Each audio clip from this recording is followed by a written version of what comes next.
বর্ণা, এই বর্ণা।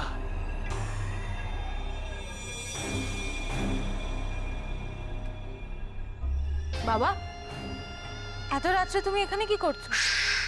কথা আছে, তোর সঙ্গে কথা আছে, জরুরি কথা। চ, ঘরে গিয়ে বলবো। চ চ চ। আচ্ছা ঠিক আছে, ঠিক আছে, চলো। কি হয়েছে, তুমি এত রাতে এভাবে? চলো। হ্যাঁ যাচ্ছি, চল চল। কি হয়েছে বলো তো, এত রাতে এভাবে উঠে এলে? বলছি বলছি। তোমাকে এরকম লাগছে কেন? দাঁড়াও, তুমি বসো তো এখানে। হ্যাঁ।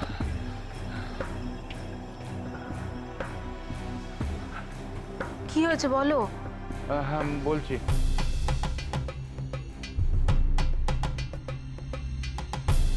ওকে সব খুলে বললাম, ওর মা যা যা বলেছে সব।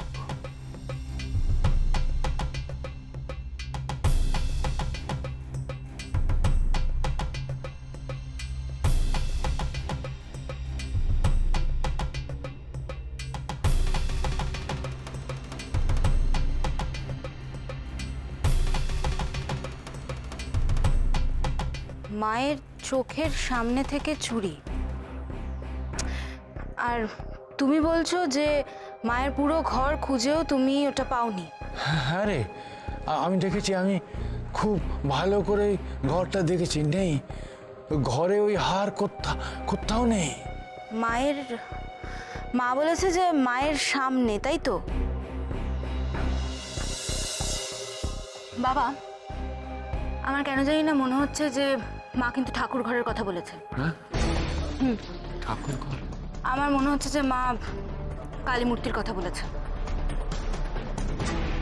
তুমি ভেবে দেখো, মা কিন্তু সবসময় ওটা নিয়েই থাকে। মা সবসময় ঠাকুর ঘরে থাকে। তো আই থিঙ্ক মা কালী মায়ের কথা বলেছে। আপনাদের ঠাকুর ঘরে কালী মূর্তি আছে? হ্যাঁ, ছোট্ট পুরনো মূর্তি। বল্লরীর চিরকালই মা কালীতে খুব ভক্তি। তখন আমার ওই বর্ণার কথাটা মনে হলো। যদিও হাতটা মায়ের পায়ের নিচে লুকিয়ে রেখে থাকে, তাহলে তো সেই হাত চুরি করতে গেলে মায়ের চোখের সামনে দিয়েই করতে হবে। আর তাহলে সেই চুরি তো মানে অনেকটাই নিচে নামা। এটাই বোধহয় বলরে দেবী দেখতে চেয়েছিলেন, যে তার মেয়েরা আর কত নিচে নামতে পারে।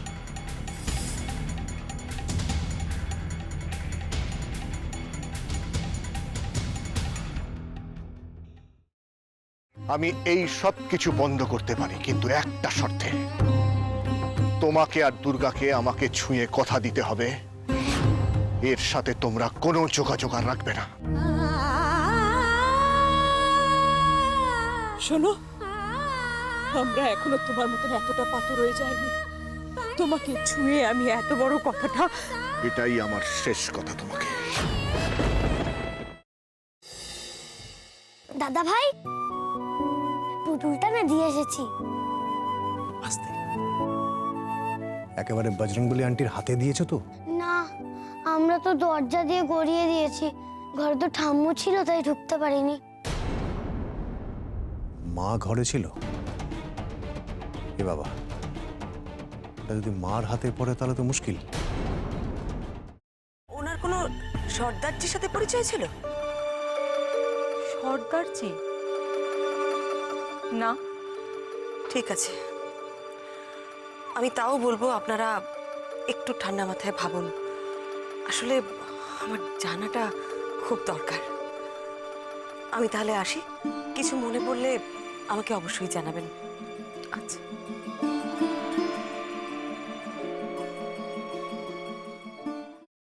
ফ্রাইং প্যানে Emami healthy and tasty refined rice bran oil গরম করে তাতে গোটা কালো সর্ষে আর কারি পাতা ফোড়ন দিয়ে ওর মধ্যে একে একে টমেটো কুচি, বাঁধাকপি বাটা, নুন, হলুদ গুঁড়ো, শুকনো লঙ্কা গুঁড়ো আর সামান্য চিনি দিয়ে ভালো করে কষিয়ে নিয়ে ওই মিশ্রণে কুড়িয়ে বেটে রাখা নারকেল, পাকা লঙ্কা কুচি আর কারি পাতা দিয়ে ভালো করে নাড়াচাড়া করে নামিয়ে নিয়ে নারকেলের স্লাইস, পাকা লঙ্কা স্লাইস আর কারি পাতা দিয়ে সাজিয়ে সার্ভ করুন বাঁধাকপির ঝাল।